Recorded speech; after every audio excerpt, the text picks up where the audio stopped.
I'm here with Emma Stinson today in her studio / workshop, which I have to say, just even being here in the presence of yarns on the wall, leathering behind you, your loom, it's very apparent that this is a craft that you have, you know. You just get the sense, and even the smell of the leather. I know, it's like people always would say about the smell of the leather, but I'm now becoming dominant to it. I was going to say. Yeah, I can't even smell it anymore. Really? It's just I'm building up this resistance against it. But yeah, it's always great to come in and smell that genuine leather smell. It's something you definitely miss whenever you're just buying bags from stores, or you walk into a handbag store and there's no smell. Oh, definitely not. No, definitely not. But that's when you know you're buying into a real leather bag. The smell in is your selling point. So yeah, no. It's just so authentic. Need to bottle it. No, this is it. I'd love to bottle it. Oh yeah. Even something nostalgic about it. It reminds me, even though I've never worked with leather in my life, it reminds me of, I don't know, like my childhood or something. It does. It definitely brings back a lot of traditional memories. And maybe if you know, especially a few years ago, maybe many more than a few years ago, leather shops was quite a thing, and now unfortunately it's becoming a dying trade. So I'm trying to keep such an authentic traditional skill alive. I'm so blessed to have a family heritage in it as well. Yeah. So, but yeah, no, it does provoke those childhood memories, and even people like yourself, you know, remembers going into the school bag shop that got their traditional satchel for school and stuff like that. So yeah, no, definitely has a lot of memories. It lends a different quality to a handbag, doesn't it? Oh yeah, yeah. It's got something nearly like a little life of its own. It does. It is. Yeah, no, I love everything leather.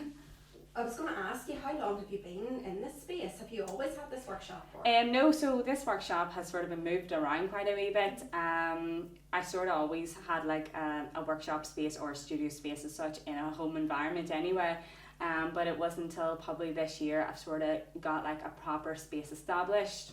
But you know yourself, it's just a work in progress as you're starting out and building a business.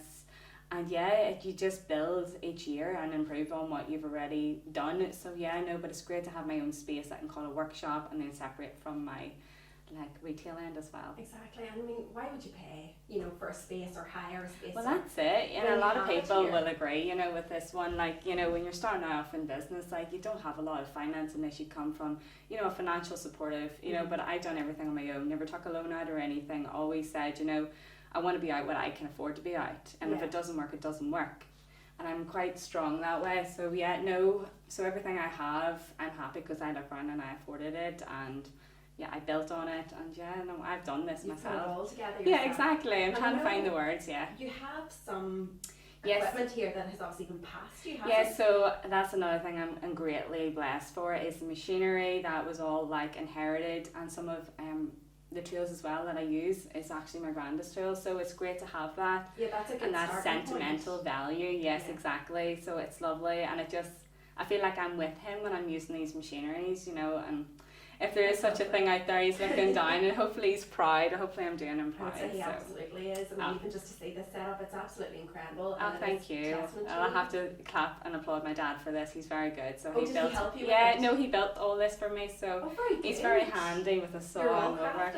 Yeah, definitely. We're all crafty. And all in all, then, putting this space together, has it taken a long time? How long are you in operation from the start? So I'd say probably about 3 years. Okay. First year sort of playing around with ideas, and then I'd say really within just the last year and a half, I've really just established and found my niche and my market for bagwear. So I'd say probably within the year and a half, I'd say I was fully self-employed. But all of these bits and pieces you've gathered since day dot? Yeah. So from day dot, everything has been gathered.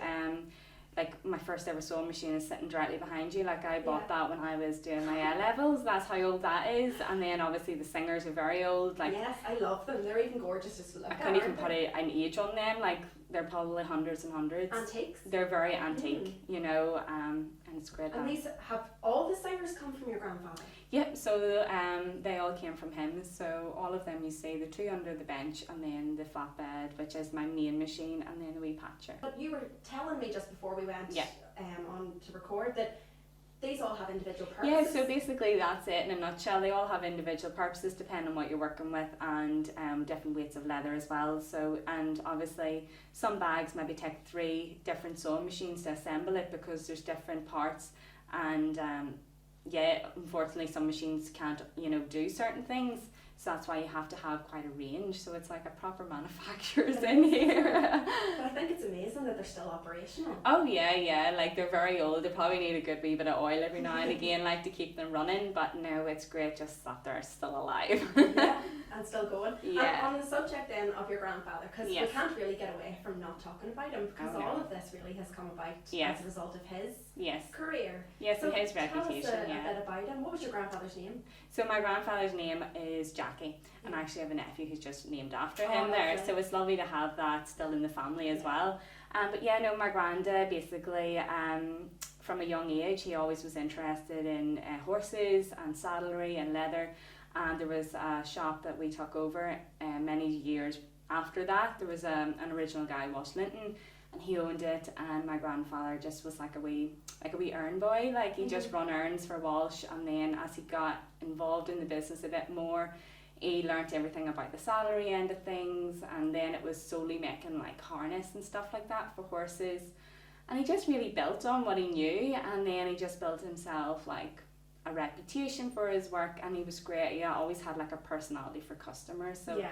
he's well known from north to south of this country. So yeah, and then And were you saying he sort of just picked it up himself? He was like yeah, self-taught so anyway? self-taught. He would have went and done a few courses, but most of it generally was self-taught. That's And incredible. trial and error was one of his best phrases. If it doesn't work, you work on something that you struggled with, and you improve on it, and that's the only way to learn, I think. Oh, definitely. Yeah, learn from mistakes is Yeah. your best, and I found that through many years university as well, and through here, like you only improve on mistakes. You have to have mistakes to learn, so. And have there been many for you? Oh my goodness, yes.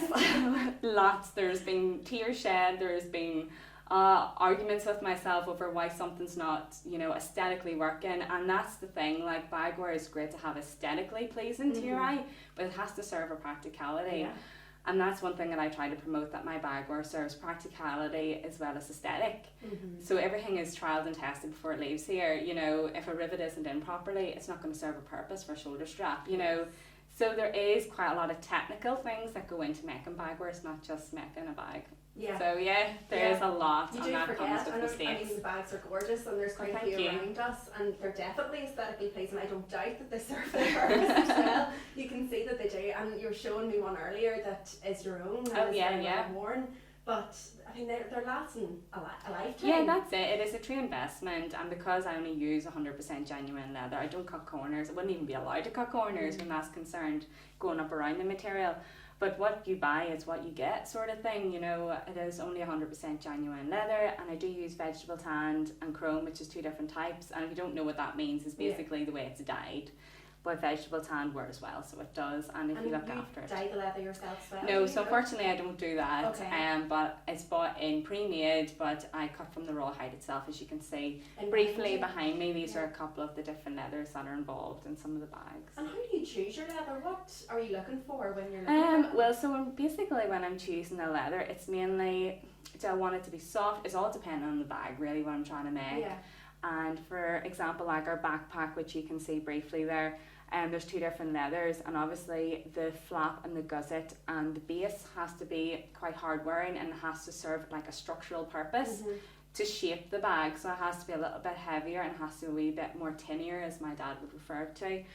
And then obviously the body one would be soft, so then that's where the second leather comes in, because it's a wee bit more soft and playful, and especially when you're drawing in and opening. So it's really just to do with the elements that you're trying to involve in that bag Yeah. and what leather works best. Okay. So that is just mock-ups and prototypes and changing and adapting You before you say even... just like it's such a small I know, see, thing, I'm but- just an autopilot. It's just Yeah. something that I just know naturally to do, but trying to explain to yourself, I know. well, that And sounds it a lot. sounds like Yeah. a lot of work. It Is is. it many hours? Oh, you wouldn't per see bag? half of the hours. Really? Yeah, you couldn't price all your hours, to be quite honest. No, It would be no. extortionate. You couldn't retail it, so you have to find like a happy medium at the Mhm. end of the day. And I get enough out of it, and obviously I'm only starting out. I am that wee bit higher end as well. Yeah. But at the end of the day, it is a pure leather bag. It's handcrafted by me. It's not mass produced in any way. So it is what it is, and that's how I justify my pricing. And you know what? It suits some, and then it doesn't suit others. But we do run sales every now and again, so like it will suit everyone's budget eventually, Yes. But what you're buying in is what you're getting. This is it. I mean, even the product that you're having to buy and the leather in itself Yeah. is going to cost an awful lot That's of money. expensive, and you have to buy full hides or sides as well, which is a big costly upfront as well, you know. So you have to incorporate that as well as your making and all your fittings and hardware And as I well. think So. when it comes to business, I'm sure you'll probably agree, people tend to undervalue their own time. Oh, And, yeah. Like, you're putting in, how many hours would it take to make like, say, one of your satchels, for example? So, or not satchels, what the do you wee call backpack? The backpack. Well, I'd say like the guts of like if you're like involved in obviously the cutting out and prepping before you even like constructing it, you talk about 6 or 7 hours easy, and that's like from like taking the raw material onto the cutting bench, cutting it out, and then machining it. Because you're gluing and stopping and, you know, starting waiting and for things to dry, I suppose. And there's, you know, there is a lot of that as well. So but some bags are quicker put out than others, like our crossovers as well, which is one of our best sellers, and they don't take as long, and they're a very, very good seller as well. But yeah, just every bag just has a different time tied up into it. Yeah, but and you forget, you know, I think you place less importance and significance on your own time because you're willing to do it. Well, that's it. If you have a passion and a drive and determination to get somewhere, and I am one of them people that, you know, I will put my own time into it because, you know, this is what gets me up in the morning. This is my passion. And, you know, a lot of people would agree in the same boat that has small businesses, like, you don't see, like, you wouldn't know what an evening off is anymore. Like, you're working round the clock just to build a brand until you get to that stage where, right, my brand's established, you know, I've built that reputation, I can step back a wee bit. Yeah. But I'm always afraid to. Exactly. You know, so. Yeah, because you've got your own stamp on it and you know the standard and the quality, and how would you step back from that for fear that it would? Oh yeah, no, I'm so like OCD when it comes to that, like very perfectionist. But then again, I mean, I know you say you're high end and your price points higher, and rightly so. Not only are you investing all of that time, the product itself is of such a high standard, but people have to pay for your skill.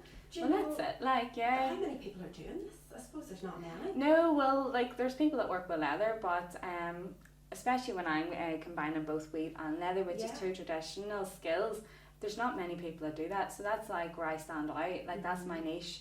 And to get someone who's a qualified weaver as well as a saddler, it's hard, you know, and that doesn't come around every day. So you're buying into them two skills that, you know, I've spent time learning and obviously had the heritage with it and the background in it. So you're really buying into my skill. Definitely. And you know what's so cute? Just as you said heritage, you pointed to the picture of your grandfather, your pictures of your grandfather. I just keep looking is on the wall behind me, and it's beautiful, this little collection of photos, but obviously that shows just how much it means to you. Oh, it's very sentimental, so it is, but yeah.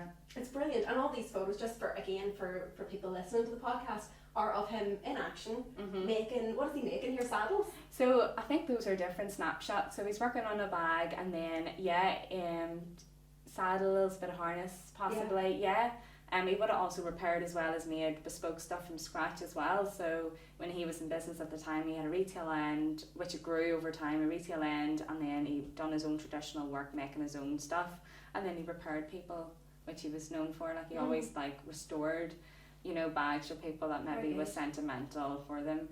Yeah, so he was an all-rounder. Yeah. And did he pass those skills straight to you, or did they come through your dad? No, so came through my dad. So my dad then was the next one, and he's amazing with his hands, and he basically taught me everything because my grand had passed, unfortunately, before I really picked back up my connection with leather. So really it was what my dad and what I, from memories really, and just like it was just like second nature to walk in and grow up around machinery and the smell of leather. So I always had that raw connection, but it wasn't until like really after I graduated that I sort of fell in love with it again. And what did you graduate in? What was your degree? I graduated in textile and design from the Art College in 2018, and I came out as a weaver, qualified weaver. At that point I couldn't even sit on a sewing machine, would you believe it? And I was near terrified of a sewing machine, and then it was my dad that was like, right, you need to bite the bullet and get on this. They are scary, like they are terrifying me. I wouldn't have a clue yet. Like I thought like I could get away with making everything on that first domestic behind you that I bought for myself, and he's like, no. So I remember I just had to spend time and self-taught again, teaching myself how to operate them.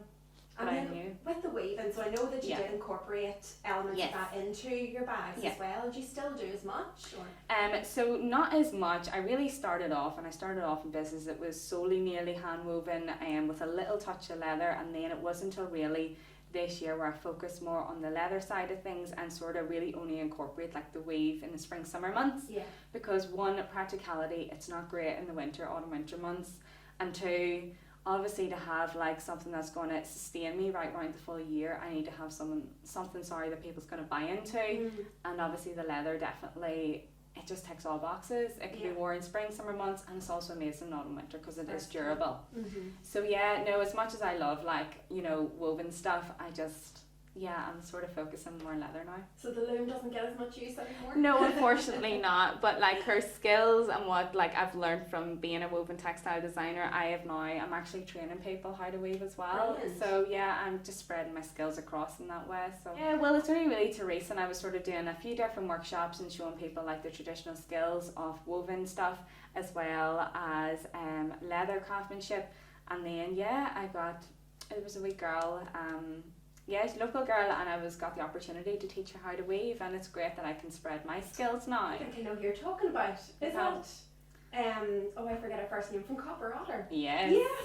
What is her first name? Jackie May. That's right. Yes. Lovely girl. So we actually just built a connection through Instagram, and like me and her are so alike. It's great just to have another person that you can relate to. She's lovely. Honestly, she's just a babe. She does do her own. Yeah, so she would do mainly like wall hangings and Yes. tapestry, but she bought a floor loom and she wanted someone to train her, and obviously through talking to me and learning what I was about, she sort of just like, would you do it? That's brilliant. So yeah, we're actually working on that. It's lovely to see craftspeople, like authentic craftspeople, making things by And hand, coming sort of together. teaming up. Yeah. Yeah, I love that. I really do. So yeah, no, we'll see where it takes us, but yeah, no, That'd be it's nice. amazing just to like be able to have a skill and pass it on. Yeah. A bit like what my gran did on, you know, so. It is. That's a lovely element to the business that you can do those workshops. Yeah. And would you hold them here, or do you go out? No, so actually you just go out to where they're situated. Like I was doing one in Newtown there, and then I have a few I think lined up for next year as well, just local ones at the moment.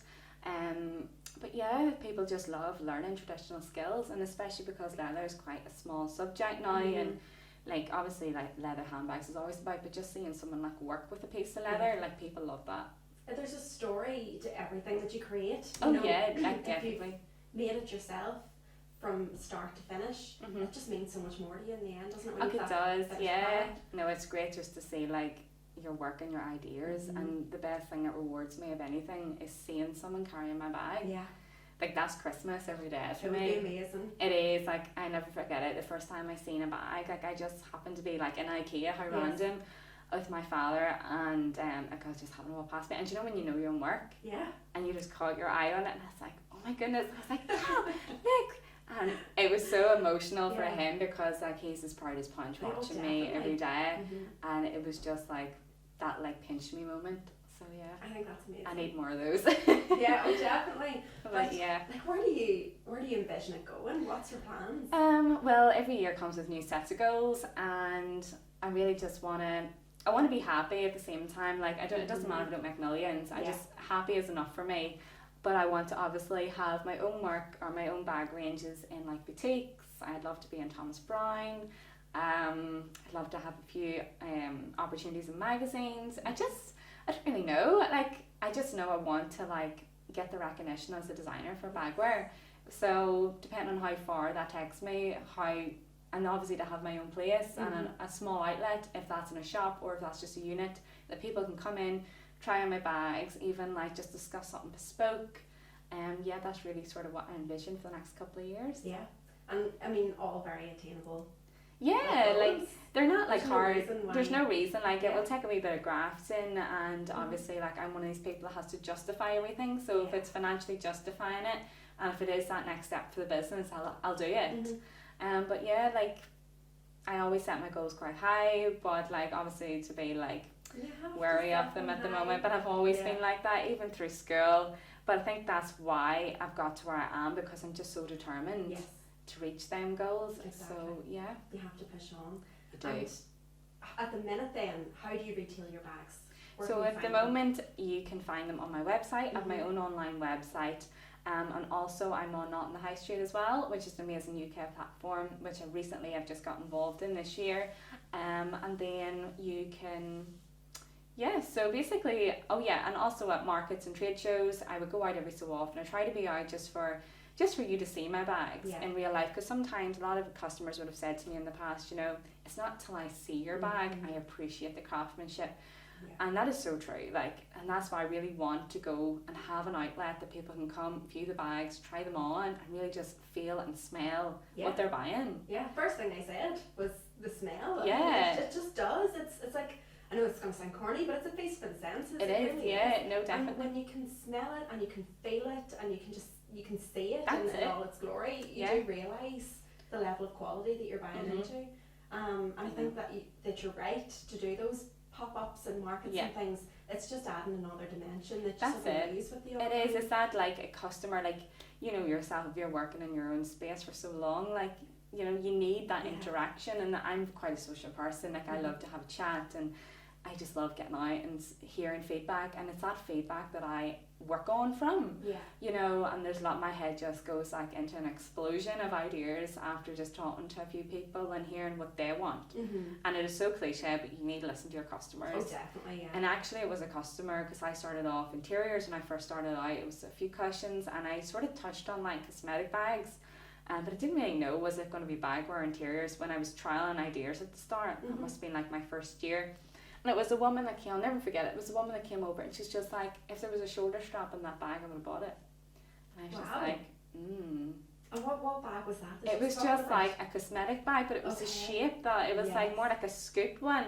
I was like, And then that's as I was came home, I had a few ideas, and my dad taught, he goes, there was no reason why you can't put a strap on that.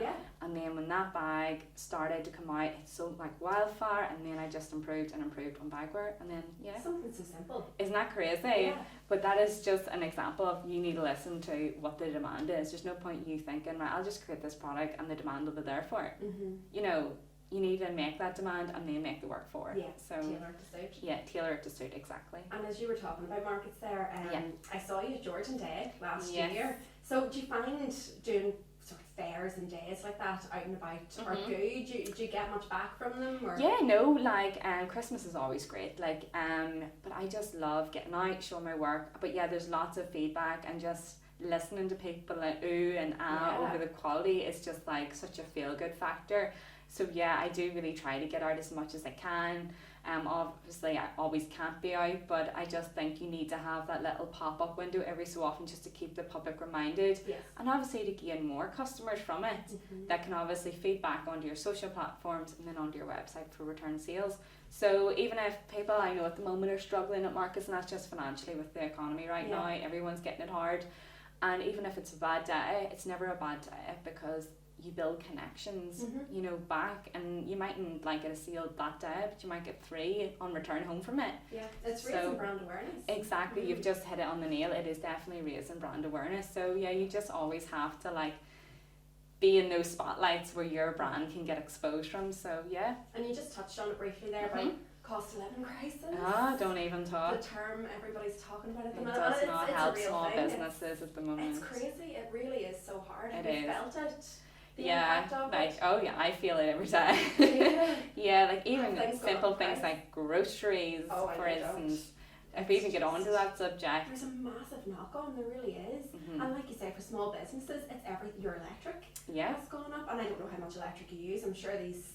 Well, they would eat up quite a bit of electric when they're on. And what about the likes of your raw materials, the leather and things? Have you noticed an increase in price? Well, not as of yet. I haven't noticed anything of yet, but I'm sure everything, they have to, live from my suppliers' end of things. So obviously everything's going to have to go up, which means maybe prices will go up for me. Unfortunately, that's probably not what you want to hear. But at the end of the day, I am a business. I'm trying to run a business. There has to be a profit. Exactly, and I have to live out of it at the end of the day too. But even just with the small customer base I'm still getting is amazing, even especially during these times. So I'm truly grateful for every sale that really comes through our door, because everyone's struggling, we're all on the same boat, and that's just unfortunately. We just have to sort of grit our teeth and get through it, and take it as if yet? You haven't had to raise prices or anything? No, like I'm still getting by as we, you know, with our sales that are coming in, and I'm so grateful, as I just said. But no, like every year, depending on raw materials and what things go up, that will fluctuate my prices then, unfortunately. But like at the moment, we're grand. And I think people do understand, because Oh, it is, yeah. like you say, with groceries and things, everybody's feeling it. So people are very understanding. If prices have to go up a little bit, they know why. Yes. And I think they know that, you know, people aren't sort of sticking the arm in, that it's you know, a legitimate reason. But oh gosh, it's scary. Like, it is so scary. You're quite fortunate. I mean, I don't know. I'm sort of assuming that you don't have many overheads just because you have. No, well that's exactly it. Like, because I work from home, I don't Mm. have, like, you know, unfortunately, like those like rented and rates and all them things that come with just having an outlet. And it's great that I can work from home, and you know, and because my business is based mainly online, it works for me. Yes. So yeah, no, the only real fee I have would obviously be my insurance, and like when I go out to markets and fairs, and just your pitch fee, which I can live with, you know, because it's justifying, you know, it justifies itself to be out there and, you know, gain your sales back from that. Yeah. But no, like overheads at the moment is at a minimum, which is great. I'll try to keep it that Excellent. way. Yeah. This is for as long as I can anyway. Exactly. But yeah, it's just hard times for everyone. Oh, it's really hard. But we'll go back to the positive. Yes, So- we're not going to like get knuckled down too much on this subject. Definitely not, although it's like you can't avoid it. But No. I was going to ask you, in terms of production, like what is your day-to-day? What does a day look like for you, Emma? It just depends really what we have on. So if we're sales, basically, obviously all my sales will get emails. So every morning I wake up, look at what I have, and then start coming in, prepping for those. So if that means cutting out, machine, stitching, gluing, and really just depending on what bag. Obviously you have your behind the scenes stuff, like you have your website to update currently all the time. You do that yourself? Yeah, so everything I solely work by myself, so everything you see is created by me, website, emails, every one of them is answered by me. So just literally a whole mixture of things. Yeah. And it's the like admin and the emails that really holds you up. It does. And it's great. It would be great someday to have something that could literally take that weight off me. But yeah, and then obviously ordering supplies. Like it's just a mixture. Every day is different, to be quite honest. Yeah.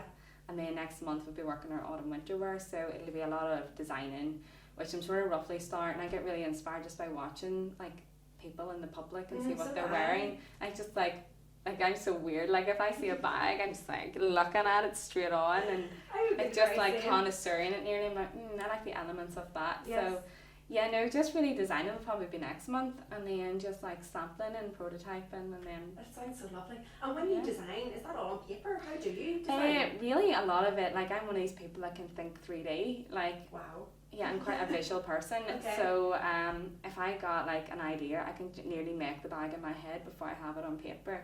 It's quite weird. My dad works like that, and so does my grandfather. It's like photographic. It is like it is like, and especially colour is. I have such a strong eye for colour as well. So yeah, really, just if I had an idea in my head, I'll just start scribbling it down. Actually, a few sketchbooks is out there. I must show you actually. And yeah, just random ideas, swatching, just lifting things, colours I'm thinking of. You make it sound so easy. I'm sure it's not. Well, do you know what? Uni has something to thank for that, because when we were studying, we had to keep a sketchbook. We had to jot all our ideas down. And I was so bad at keeping it because I kept it all up my head. And people work differently, but I think just like if I had an idea, I randomly sketch it down. It mightn't look like much to you, but I know visually what it'll look like. So yeah, just really work like that. And when it comes then to one of your designs and you're making it for the first time, does it always go swimmingly or no? No. Never, ever, never does. I always think, right, that'll work well, and then it's when I make, I'm like, no, I don't like that, and I'm so like a critique. I just criticize my work, and I think most people who are in the same boat do. We're just so hard to please. And you have to be happy with it. I wouldn't sell a bag I wouldn't wear. Well, you know, you know, that's it. Like, you know, I can't sit and sell a bag and be like, yeah, I love this, and I'm like, I wouldn't wear that. So everything that you see that I make is I would wear it. You know, so, but yeah, no, exactly. No, nothing goes swimmingly. It'd be rare if it did. It would be rare. Say you make a bag, it's prototype and you're not happy with it. Are you able to dismantle it and use those again? Oh, you can. Well, see, anything that I would make up as a prototype would never be out of the raw material. It would always be out of a heavy enough material that sort of looks like leather. Okay. So it can get damaged. It can get ripped apart. It can get edited panels and get changed, you know, if need be. Or when I'm coming to making the final prototype, if there was just a small element I wasn't happy with, said that wrong. If it comes to making the new bag, like the real Yes. McCoy, and there's only a small element that I wasn't happy with in the prototype, I would just adapt it then if it wasn't that much of a change. But I feel like it only comes with when you've the final bag made, you improve on it. Yes. Like there's always room for improvement. I'm never happy, I never settle. So I'm always like, I'll add this in, so I never stop. Your own worst enemy in a way, Literally. I suppose. But Yeah. you're right to be too, because you know, like you say, it's your product and you're putting it out there, so you have to be able to stand over it and say, yeah, I'm 100% happy with that. That's it. And especially because, again, going back to that whole idea about being an investment for life, it has to stand the test of time. Well, that's it. Like, and you know, there's no point, like, as I keep coming back to that practicality element, there's no point making a bag that doesn't serve a function, you know. And obviously, depending on the season we're coming into, like, I know everything's quite mini at the moment. That's because we're not carrying a lot of clothes. Yeah. So possibly this collection could have a lot of room for extra things. So like, there's no point me making a bag that they can't carry because it doesn't fit anything. Like, there's so much you think there about. Is a lot. Like sometimes I'm like, why just I don't paint or something? It'd be easier. I know. But I don't think I'd be happy at that either. Yeah. This is it. I mean, because of your heritage, the fact that it's been handed down, how could you go off and do anything else? I know, I couldn't. You know? As much as it would be a lot easier, yeah. I don't think it would do it for me. I think I am what I am. You're sentimentally sort of connected to it, aren't you? Yeah, and that way I just have a love with designing. Like I am a designer through and through. Like someday I'd love possibly like, well, I don't even think I would even let someone else make a bag for me. I'm so a control freak in that end of things. But yeah, I am a designer. Like we always had this thing, are you a designer, maker, or what are you in like uni? And at that stage I was like, well, I like to make things. I'm very much a designer. Like I could design all day long. I never stop. Like the tunnel never closes for me. I just always like thinking. Even in bed, that's the best way. Or the shower. Like that's where my ideas come together. I get you. I'm in the car, like driving all the time, thinking about things. And it's just always, my head's always on the go. Very much like you. Never switches off. But I would be quite creative too. Ah, so I'm very always good. thinking of things, ideas for multitude. But I was going to ask you too, just on the theme of this being a family trade, if you ever have kids in the future, would it be something you'd pass down? Oh, definitely. That's already. I have no kids as of yet, but that's definitely something I'm thinking of already. Yeah. You know, like, would there be one of my kids that would be interested? And obviously, because my husband, he's quite business oriented too, so it's like two businesses in one relationship. I need to have a kid for each. And like if we have a boy, especially because the nature of his work, my husband, what he does, he'd be like, I want the boy for that. And I'm like, well, the boy might be for mine. So there probably will be debation in the future. I can sense it coming already. But yeah, no, totally. I've already thought about that. Yeah, it'd be nice to hand that down, wouldn't it? Yeah, no, definitely. It definitely would now. But yeah. I was going to say, just maybe we'll start wrapping up, but I know I've asked you what a day looks like for you in a work sense, but what's your downtime? Do you get any, and what do you do? My downtime, what do I do? You don't do anything. Well, I'm a married woman now, so yeah, like I have a dog, like I'm a real dog mama as well, so I love to walk. Like again, that's where my ideas come into play as well. I just love taking myself away, fresh air, like I could walk for hours, so that's really my downtime at the moment. And I'm renovating as well, so I'm throwing my head into that as well and designing the house. I wouldn't know what to do with myself if I had time out. Yeah. I'd be like, alright, there's something I could be at here. Yes, I'm being productive. I have to fill my day. Yes, I'm one of these people. I think that's just the nature of my work. I'm just in this like routine of being busy. I have to be busy. So yeah.